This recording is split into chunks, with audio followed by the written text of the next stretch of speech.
कक्षा 10 समकालीन भारत वन एवं वन्य जीव, ये अध्याय है वो 2 है।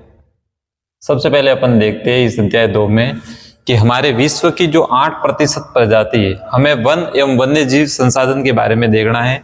तो हमारे विश्व की जो 8% प्रजाति है वो भारत में निवास करती है। इसका मतलब हम समझ सकते हैं कि लगभग 16 लाख जो जनजाति है वो कहाँ पे है, भारत में। इसमें से ये प्रश्न आ सकता है कि विश्व की कितने प्रतिशत जन प्रजाति है वो भारत में निवास करती है, 8%।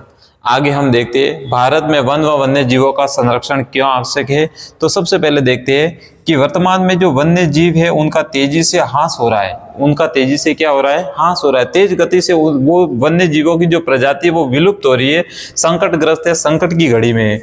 तो इनका संरक्षण यदि हम करेंगे तभी तो हमारी पारिस्थितिकी विविधता है वो बनी रहेगी। यदि हम इनका संरक्षण करेंगे, इन वन्य जीवों का संरक्षण करेंगे, तभी इन वन्य जीवों की पारिस्थितिक विविधता बनी रहेगी।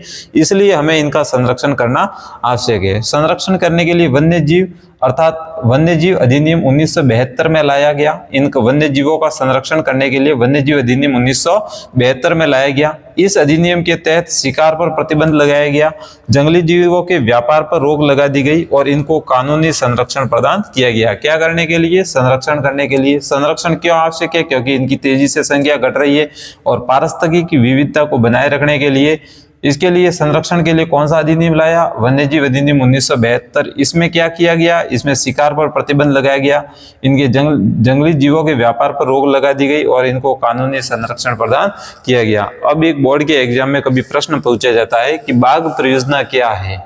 1973 की घटना है। हमारे अधिकारियों ने पाया कि बाघों की संख्या जो 55,000 थी वो घट करके 1,827 रह गई। कब रह गई, 1973 में। एक संवेदनशील विषय था, इसी कारण बाघों की संख्या को संरक्षण देने के लिए, बाघों को संरक्षण देने के लिए बाघ परियोजना लाई 1973 में और ये पूरे भारत में 1 अप्रैल 1973 से लागू हुई। प्रश्न ये भी पूछा जाता है कि बाघ परियोजना सबसे पहले कहाँ पे लाई गई, तो जिम कॉर्बेट राष्ट्रीय उद्यान जो उत्तराखंड में है वहां से सबसे पहले प्रारंभ की गई। ये तो वन्य जीवों के बारे में हो गया। अब देखते हैं कि वनों के प्रकार बताओ। तो वनों के 3 प्रकार है, आरक्षित वन, रक्षित वन और अवर्गीकृत वन। आरक्षित वन सबसे महत्वपूर्ण है, सबसे मूल्यवान है। लगभग वनों के जितने प्रकार है उसके आधे भाग पर आरक्षित वन पाए जाते हैं। इन वनों में पशुचारण और लकड़ी कटाई पर पूर्णतः प्रतिबंध है, जाने की भी मनाही होती है। रक्षित वन ये कुल वन क्षेत्र के 1/3 भाग पर पाए जाते हैं। परमिशन के आधार पर, स्वीकृति के आधार पर कुछ सीमा तक यहाँ पे पशुचारण भी कर सकते हैं और लकड़ी कटाई भी कर सकते हैं। अवर्गीकृत वन ऐसे वन जो किसी व्यक्ति के, जो किसी समुदाय के नियंत्रण में हो, उन्हें अवर्गीकृत वन कहते हैं। और ये भारत के लगभग ऐसे क्षेत्र पर फैले हुए हैं जहां पर व्यक्ति का स्वयं का नियंत्रण है या समुदाय का नियंत्रण है। इस पर पशुचारण और वृक्षों की कटाई से के लिए किसी से स्वीकृति लेने की आवश्यक नहीं है।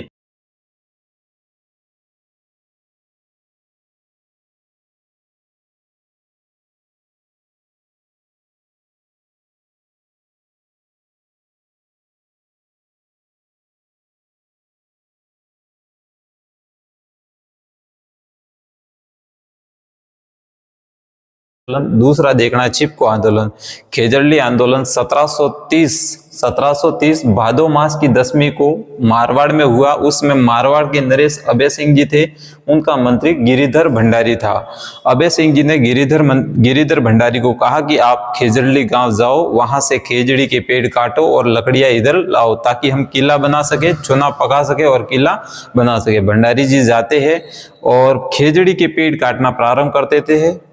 कुल्हाड़ियों की आवाज और पेड़ों के कटने की आवाज अमृता देवी ने सुनी तो तुरंत अपने परिवार के साथ में, अपने गांव वालों के साथ में वहां पे गई और गिरिधर भंडारी जी से कहा कि हम पेड़ काटने नहीं देंगे।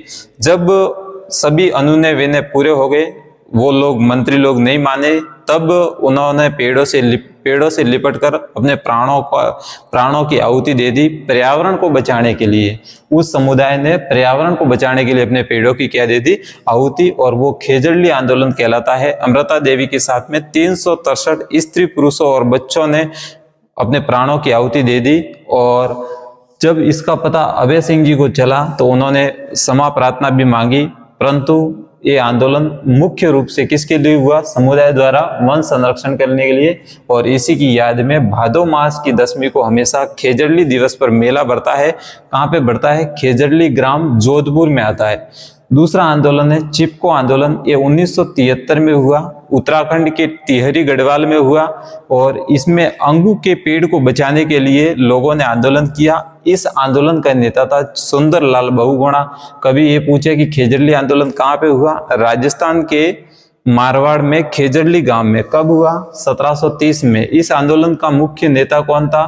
तो बिश्नोई समाज से बिलोंग करने वाली अमृता देवी बिश्नोई। अमृता देवी बिश्नोई थी। और चिपको आंदोलन का नेता कौन था? सुंदरलाल बहुगुणा। सुंदरलाल बहुगुणा ये चिपको आंदोलन का नेता था। और इसी के साथ में ये पाठ समाप्त होता है, परंतु इसके महत्वपूर्ण प्रश्न है। एक तो बाघ परियोजना, एक समुदाय के द्वारा वन संरक्षण, और तीसरा प्रश्न होता है भारत में वन संरक्षण क्यों आवश्यक है, इसके लिए कौन सा अधिनियम लाया। चौथा प्रश्न है वनों के प्रकार बताओ। ये 4 प्रश्न कर लेना, बोर्ड के एग्जाम में इससे बाहर आपका प्रश्न नहीं जाएगा। धन्यवाद।